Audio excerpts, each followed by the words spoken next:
So in this particular video, we are going to discuss about setubandha asana. Setubandha asana is basically also known as a bridge pose, and this is an excellent asana for improving your hip muscle, your glutes, your quadriceps, your back, lower back. If you are a working professional and you get stiff lower back, then this is excellent pose for you. This is also a great asana for improving men's reproductive health. So if you are suffering from any kind of reproductive issue, this is the asana that you need to do.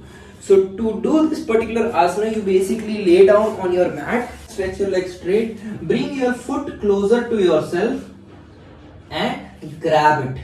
If you are unable to grab it, you can simply place your hand right next to your foot. Then slowly raise your hip up and stay in this particular position. If you are able to grab your foot, then try to lift your hip more up and stay here for 40 to 50 seconds.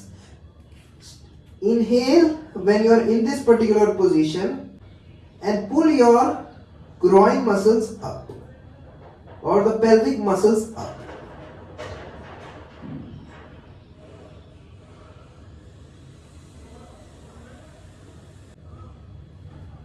Exhale and come back. Return to Shavasana and then Dandasana position. So this is an excellent asana also for people with high blood pressure, and you can avoid this pose if you have neck injury, if you have shoulder injury, if you have hip injury or groin injury. Besides this is an excellent pose and you must do it every day.